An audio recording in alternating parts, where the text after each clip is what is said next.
Unforgettable stories out of Western Jamaica from the scrapbooks of Adrian Freighter.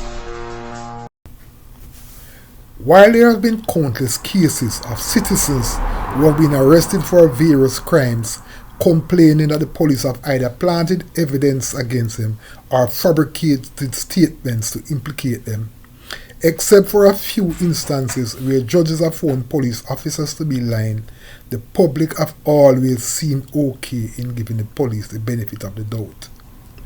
Therefore, in 2008, when St.James based detective constable Carey Lyn-Sue, who had converted to Christianity and was facing a moral dilemma over a case in which he had acted improperly, confessed in court that he had fabricated a statement implicating St.James, the much feared leader of the Granville-based Killer Bee gang, in a murder for which he was arrested and charged, it rocked the justice system.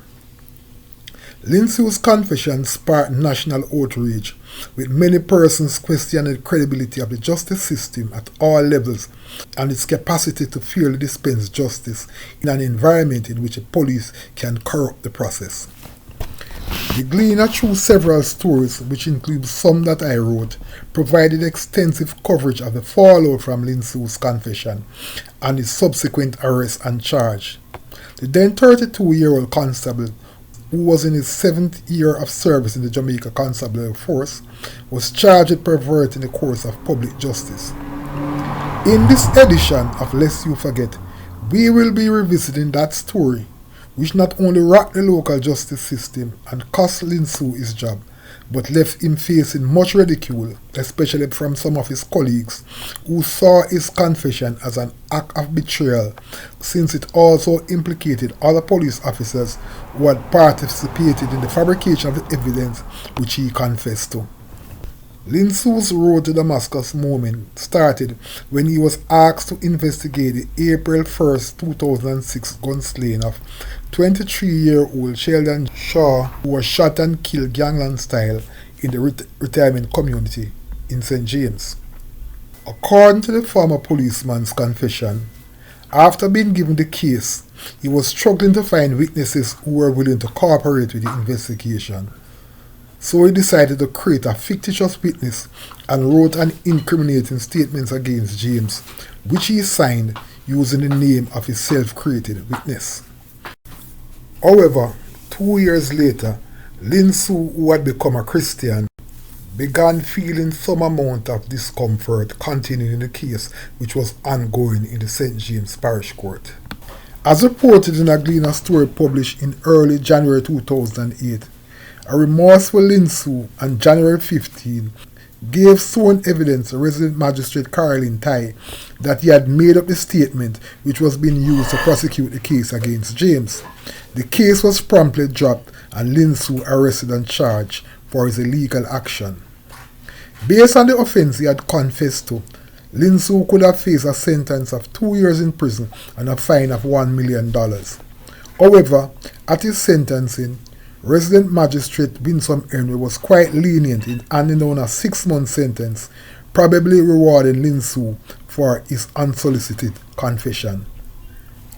Lyn-Sue's lenient sentence attracted mixed reaction.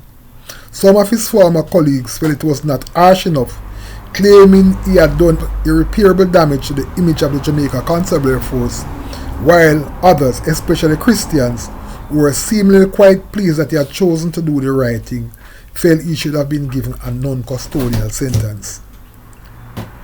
One of the fears about Lyn-Sue going to prison was the fact that he was likely to encounter James, who was serving a 15-year prison sentence on another case. However, when contact was made with Major Richard Rees, the then Commissioner of Corrections, he said Lyn-Sue had very little to fear going into the prison system.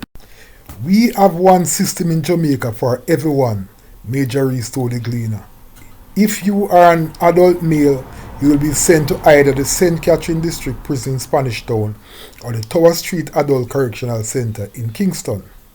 Rees further said the Department of Correction ensures the safety of all prisoners. "A risk assessment is done on every person who enters the penal system, whether it be a policeman or a gang leader," he said. We have an obligation to ensure that no harm comes to them.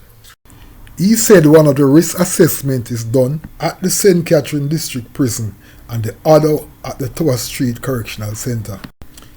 He said that once the risk assessment is done at the St. Catherine District and Tower Street prisons, a decision could be made to transfer the inmate to another penal institution. We have never lost a policeman who has been incarcerated in our penal system, he said. However, a former policeman from Montego Bay who had served 3 years on a drug-related sentence between the St. Catherine District Prison and the Tower Street facility said life was not a bed of roses for ex-cops behind bars. Apart from the constant ridicule, if you are careless you could get killed, said the ex-policeman, who asked not to be identified. You have to be on your guard round the clock. Having served this sentence, Lyn-Sue has now reintegrated back into society. He continues to maintain his Christian conviction and is now operating with a clear conscience. In looking back at the Lyn-Sue story, it was definitely one of those unforgettable stories out of Western Jamaica. Unforgettable stories out of Western Jamaica from the scrapbooks of Adrian Freighter. Like and subscribe to get more unforgettable contents.